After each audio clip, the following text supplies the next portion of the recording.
अहिल्याबाई होळकर विद्यालयात 80वा स्वातंत्र्य दिन उत्साहात साजरा. नेवासा तालुक्यातील बालाजी देडगाव येथील अहिल्याबाई होळकर माध्यमिक व उच्च माध्यमिक विद्यालयात देशाचा 80वा स्वातंत्र्य दिन मोठ्या उत्साहात व देशभक्तिमय वातावरणात खरेदी विक्री संघाचे माजी संचालक कडूभाऊ तांबे यांच्या अध्यक्षतेखाली साजरा करण्यात आला. प्रथमतः वंदे मातरम, भारत माता की जय, जय जवान जय किसान, झाडे लावा झाडे जगवा अशा घोषणा देत गावभर प्रभात फेरी काढण्यात आली होती.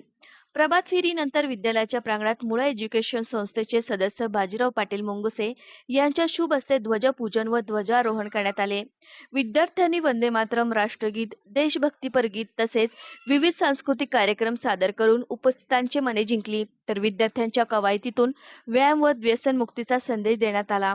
यावेळी मुख्याध्यापक किशोर मुंगसे सर यांनी आलेल्या मान्यवरांचे स्वागत करत प्रास्ताविकात देशासाठी रक्त सांडलेल्या वीर जवानांना अभिवादन करत मानवी हक्काची व मूल्याची जाणीव करून दिली व स्वातंत्र्य दिनाच्या शुभेच्छा दिल्या. तर काही विद्यार्थ्यांनी आपल्या मनोगतातून स्वातंत्र्य दिनाचे महत्त्व सांगत स्वातंत्र्य सैनिकांच्या त्यागाची व बलिदानाची आठवण करून दिली.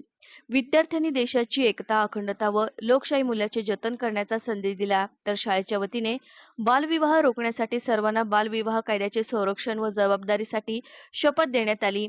कार्यक्रमात सरपंच चंद्रकांत मुंगसे, माजी उपसरपंच महादेव पुंड, मच्छिंद्र मुंगसे, ज्ञानेश्वर कारखान्याचे संचालक जनार्दन कदम, युवा नेते निलेश कोकरे, ज्येष्ठ पत्रकार बन्सीभाऊ एडके, सोमनाथ मेजर, माजी मुख्याध्यापक ज्ञानदेव कदम सर, बालाजी देवस्थानचे माजी अध्यक्ष नवनाथ मुंगसे, बालाजी देवस्थानचे खजिनदार संभाजीराजे काजळे, शालेय व्यवस्थापन समिती सदस्य किशोर मुंगसे, जनार्दन देशमुख, चांगदेव टकले, दत्ता पाटील मुंगसे, सुभाष मुंगसे तसेच विद्यालयाचे पर्यवेक्षक जाधव सर व शिक्षक शिक्षकेतर कर्मचारी, विद्यार्थी, पालक तसेच परिसरातील नागरिक मोठ्या संख्येने उपस्थित होते.